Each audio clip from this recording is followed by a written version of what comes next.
Hi guys, and welcome to our channel. In today's episode, we're going to be looking at 5 throws that are not just good for Judo, but are good for BJJ too. What we've done is we've time-stamped each one so that you can just skip through to the technique that you're interested in with a little bit of ease. I hope you enjoy it. Don't forget to like, subscribe, tell your friends, but most of all, have fun.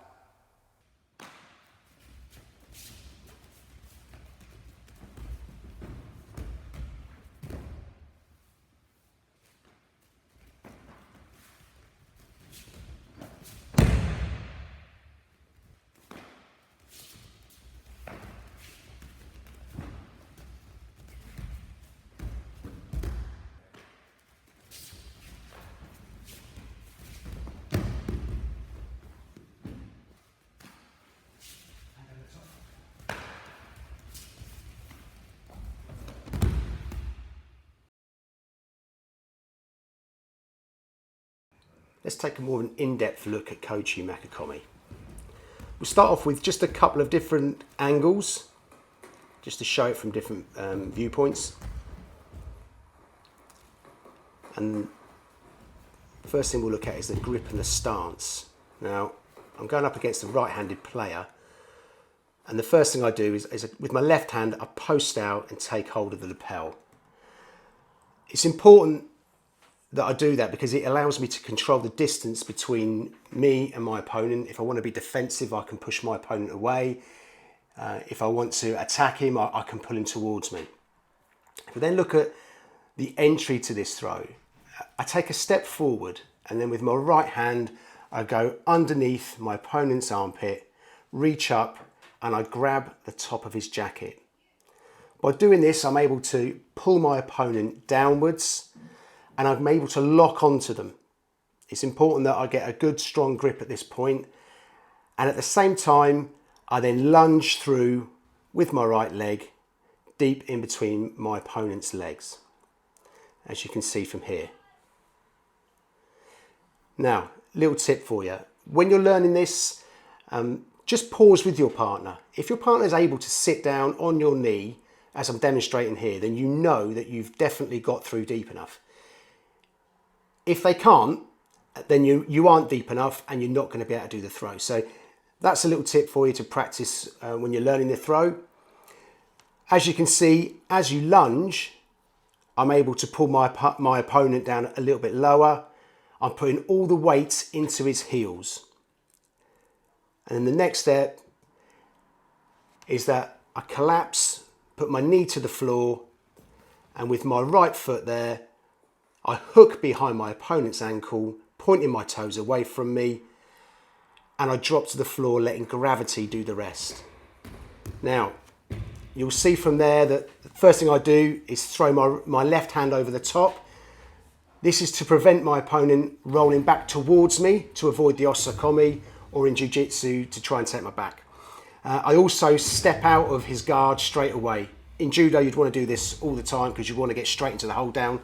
If you're doing jiu-jitsu, however, you may wish to leave your leg in. If you're really confident in passing people's guards, you might want to get the 2 points for the takedown, leave your foot in there, and then pass the guard and get another 3 points. I know a lot of people that like to do that if you're confident in the knee slide pass. Okay, let's move on now to O-Soto-Gari.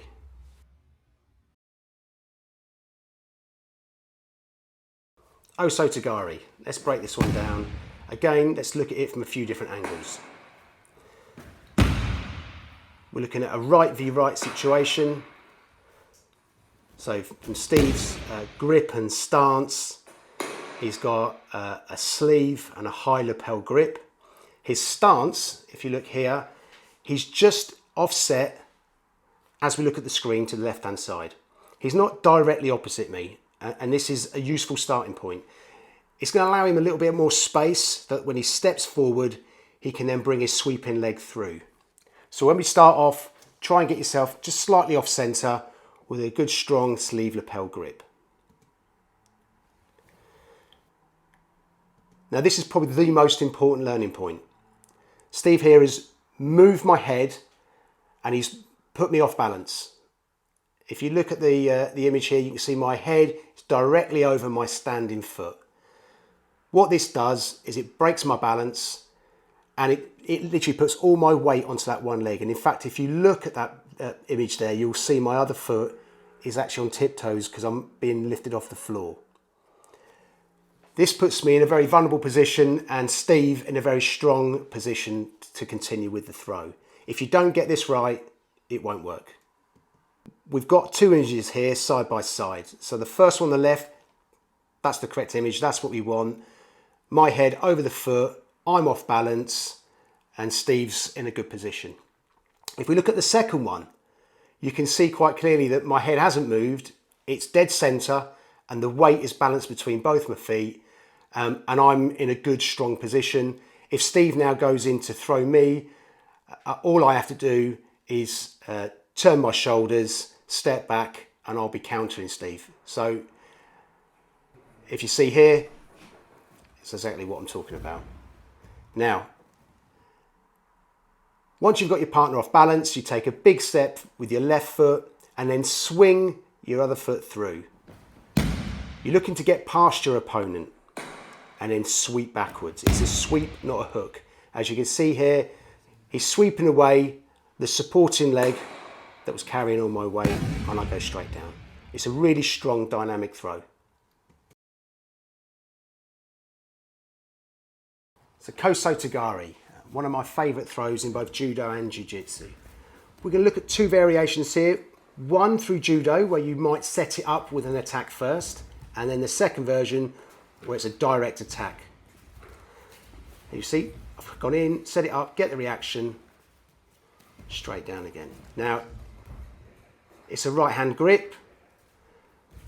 I like to grip over the top with my right hand, left hand on the sleeve. What I tend to do then is I'll hit them with a big hip throw to start off with. And what I'm looking for is a reaction from my opponent. If I get no reaction, I'll just throw them with an Uchimata or a Koshi or an Ogoshi, something like that. But more often than not, your opponent is going to try and block you, and they'll do that by twisting their hips and pushing in towards you. So you do get a reaction. I then come out and then I fake to do the same move again, but I twitch and I actually go behind my opponent's ankle. So as you can see, I fake to go forward, twitch, and then hook behind the ankle. Now, this is a Ko-Soto-Gari. So I'm actually almost side, if you can see from this image, I'm almost side by side with Steve, and I'm hooking his foot and I'm lifting it upwards. I'm not sweeping it across the front of his body, that would be a diashi, and I don't do that because it's so easy for your opponent to step over it. With this, it's a lot harder for them to lift their leg over yours. So you're hooking that leg, you're sweeping it in an upwards direction, but if you then look at what my right hand does, I pull my partner round and circle them down to the floor. So as you can see here, hook up and circle them down. Now, in Jiu-Jitsu, where this works particularly well is where your opponent is coming towards you, they're crouched down and they're leading with one leg. When people go to shoot for a single leg or double leg takedown, that is often the stance they'll do. And what happens is all their weight is in that front foot. And it's that front foot that we're going to sweep. And because people don't like you to get hold of a grip in Jiu-Jitsu, what I'll do with that is I'll literally grab and go straight for the sweep rather than set it up with the hip attack first. So the hip attack first would be good for Judo, and the direct twitch and sweep much better for Jiu-Jitsu.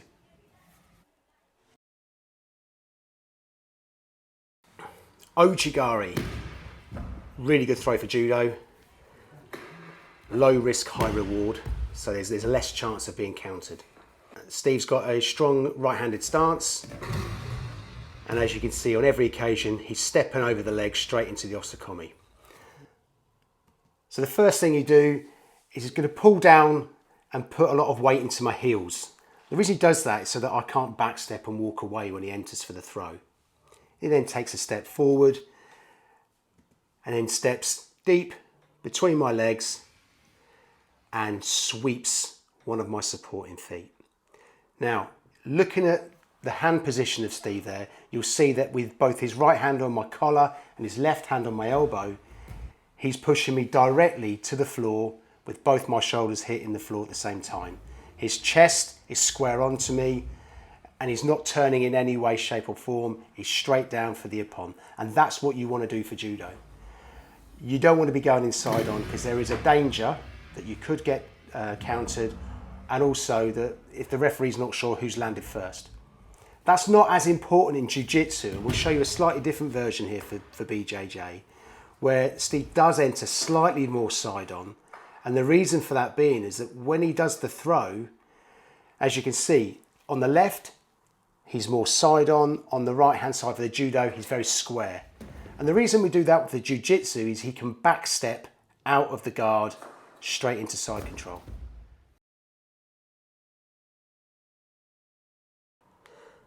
So let's take a look at Yoko-Guruma. Visually a very impactful throw. Looks technical, but in reality it's probably one of the easier throws in this episode. Steve takes a strong right hand grip over the top, and I immediately throw my arm over the top of his arm, grabbing him across the back near his belt by his hip.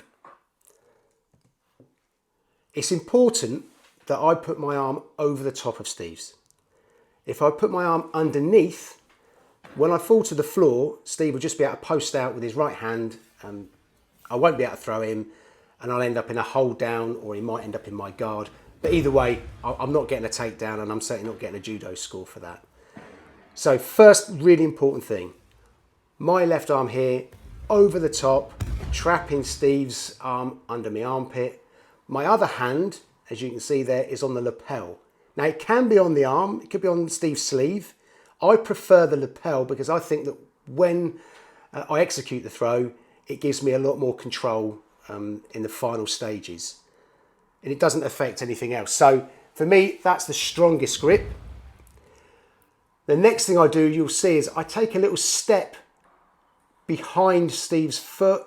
And the only reason I do that is to get a wider angle so that when I throw my leg like a pendulum between Steve's legs, I've just got a wider turning circle, a better arc, and I get more torque and more rotation.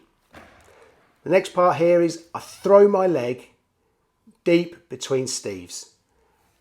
And from that point onwards, I'm just letting gravity take its toll. You know, gravity does the rest. You rotate through and just go around and land up on top of your opponent. It's as simple as that. So key elements there: arm over the top, trap your opponent's arm under your armpit, little step to the side to get that wider turning circle, and then just spin your right leg up between your opponent's legs, falls to the floor, and gravity does the rest. Really easy, simple and effective. That's Yoko-Guruma. Thanks for watching. I hope you enjoyed it. Don't forget to like, subscribe, tell your friends. Please, leave some comments. If you've got any questions, we'll be happy to answer them. See you for the next episode.